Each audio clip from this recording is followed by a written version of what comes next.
July 26, 2025. We are officially 7 weeks out from Summer Shredding Championship rounds.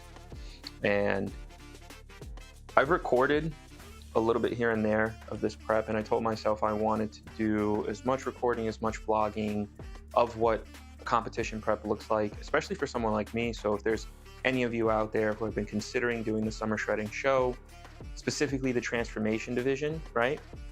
It can be so daunting. It's so difficult putting yourself out there, especially stepping on stage in front of hundreds of people with all these other bodybuilders around who clearly, right, like they've been bodybuilding for years, they're absolutely cut and swole, but you're there to showcase transforming your life and coming back. So I wanted to show what it's like to put yourself out there and start that prep. You know, shout outs to GG Goliath, Simon. He's done this before. Super cool dude. I met him last time in June when I was doing the first show to qualify for the championship round. But he's also done something like this. I figured I would do more of a YouTube thing and kind of just piece the videos together. I think he did mainly day by day, posting every day on Instagram. So I'm not going to post every day, but my goal is to post maybe 2 to 3 times per week. Having some Bustela, probably gonna have one more meal before I drive out to Jersey, fix all my meals for Jersey. I have my pre-workout meal and my post-workout meal that I have to fix.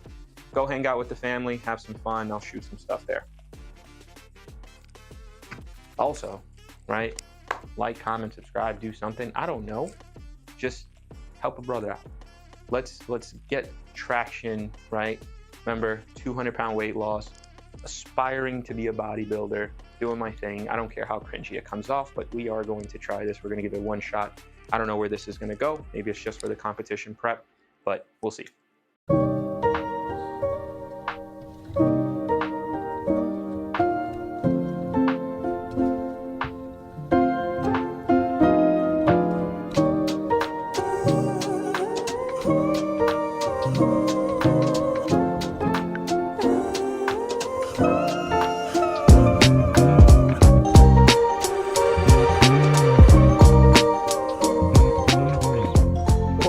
Things I'm finding in this whole vlogging, trying to document things, is just I don't know if what I'm saying is good or not. And again, I'm just winging it, so if I'm not entertaining, if you know these videos suck, it is what it is. On the way to Jersey, we're going to celebrate my uncle, 51 years young, so happy birthday to him. It's days like today that really remind me how difficult the competition prep can be, and for me, like, that's one of the most important things. Like when I was choosing a coach, I wanted to choose a coach that understood, like, hey, do I have the most traditional looking body for a bodybuilder? Absolutely not, right? I dropped 200 pounds. I'm gonna have some loose skin. What the are you doing? And here's the thing, right? So like, even though I am just aspiring to bodybuild and I'm doing the transformation class, that doesn't take away from what me and my coaches are working to do. My coaches and I are treating this like any bodybuilding prep. I'm training like a bodybuilder. I'm eating like a bodybuilder. Everything is what it is. It's not like I'm just, you know, an ex-fat guy that's like still losing weight to try to get on stage or anything like that. It's like, hey, we lost the weight. We're recompositioning the body. So we're treating this like what it is, a full bodybuilding prep. So everything is timed in a way, and for those people who don't know what that looks like, right? So every week we're constantly adjusting, we're tweaking, we're changing anything that needs to be changed so that I can step on that summer shredding stage in the best version of myself that I can be, right? The leanest, the biggest, the most shredded, everything, despite having lost almost 200 pounds. Once you're about like 12 weeks, maybe even like 14, like those cheat meals, anything like that are just completely gone. And I haven't had a real cheat meal like I did after the first show on June 28th, but then the day after that, like, we're rebounding right away. We had to reverse diet. There was, you know, for over a week, just one meal a day just to like get prepped for the next one. So to have like a cheat meal as a celebration for qualifying for championships and then having to pay for it, so to speak, right, with one meal a day to kind of like reset, that's difficult. But now I'm going to my uncle's house. They're throwing a barbecue. One of my favorite things in this world is barbecue food. I love that. But now I have to sit there and I'm going to be eating 250 grams of rice, 200 grams of chicken, and I'm going to be drinking water. And then hour and a half, 2 hours later, I'm leaving the party and going to a gym near my uncle's house so I can hit back. That's what I got on the schedule today, is back day. So I got to go and I got to make sure I still work out. And I like to work out at the same time every day, just the consistency, just for what it does for me mentally and physically. So all of these things happening in the competition prep. So the competition prep, it can be difficult, right? We're prepping 16 weeks out every week, a constant adjustment. Do this, do that, change this, change that, so that you can be on stage at your absolute best. And having a cheat meal, going out to celebrate with family too soon, that can be the difference maker of I won versus I lost. As crazy as it sounds, right? Bodybuilding is already a subjective sport.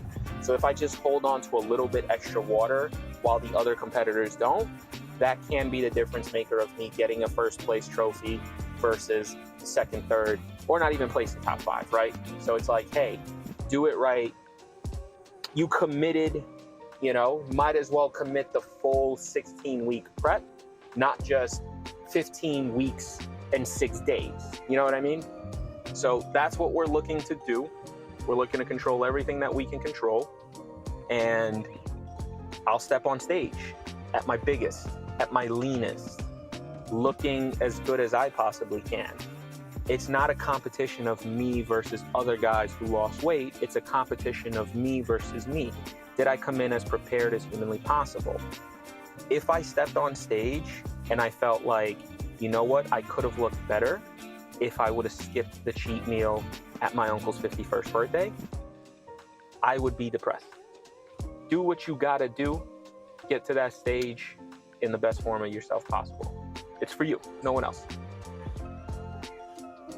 Pulled up to the LA Fitness, had a good time, you know, hung out with some family, said what's up, had my food. The food looked amazing. It's Brazilian barbecue, it's the thing I love the most. Ended up not recording too much there just because A, the microphone died and phone was acting up, but about to go hit this back day workout. Hopefully they let me in for free. They do have a guest pass policy, but said there were no more appointments available. So we'll see. And try to be courteous. If I can't record, I won't record the workout. But if I can, big back day. So let's get it.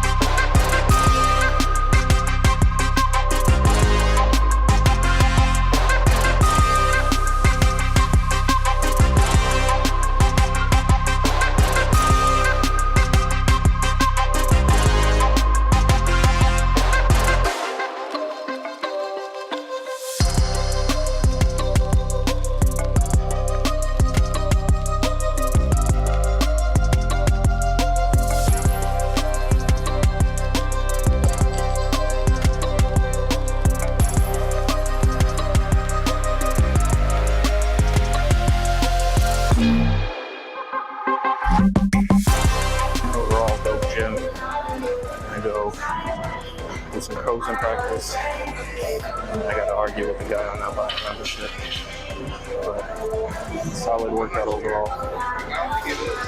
Up weight on everything, and there's no other pieces on it. Solid. Good workout. So here we are in a random Target parking lot, eating rice and meat after a workout. After I left my uncle's party early to go work out, because that's what you're going to do when you're locked in. You have to do that when you're just trying to lose weight. Absolutely not. It's just, look at this. We're locked in. I'm going to finish this up. I'm going to start the drive home. Hopefully by then there's no traffic. I might stop at a Walmart since it's on the way and they got some cool seasonings that I want to get from there. Maybe some paper towels. But gonna down this bowl and then off to the sunset. Peace. So something I didn't realize I did. I got the bananas at the LA Fitness, and I didn't want to just leave them laying around. So I opened up the bananas and threw them into the same container as my steak. I separated them. So I threw the bananas with the steak. I started eating the steak. It tastes like banana because banana was in the same container. So I'm having banana flavored steak and bananas. Pretty dope. So coming up on the Walmart wanted to stop here just real quick. One of the things I did, so parked really far away because we're short on steps for the day. Still got to get to my step goal. So nice little bit of walking towards the Walmart. Gonna try to buy some spices I found up in Houston, Texas, see if they got them here. Yeah, so in the spice section, in Texas, they had something where it was like bacon flavored salt and like ranch flavored salt. I'm telling you, it was like crack cocaine to me. And should be 0 calories, who the fuck knows? Hoping it is. You know, my coach said just season with whatever you want, whatever spices, so I went with those. But looking around, seeing what we can find spice-wise. We're gonna get the fuck out of here. There's one thing about a Walmart. It don't matter where you are in the country, it is always jam-packed. Like, it is insane going into a Walmart and seeing the lines in that thing. Crazy. So, funny scenario, I realized had a whole bunch of stuff in my hand, and I remembered in Texas they don't do Apple Pay. And guess who didn't take their wallet with their card in it? Exactly. So we're definitely gonna hit our step count for today because I gotta walk all the way back to the car, walk back to the Walmart, get on a long line, and then check out. But kind of ridiculous. 2025, Walmart, one of the biggest shopping centers in the world, doesn't take Apple Pay. Crazy to me.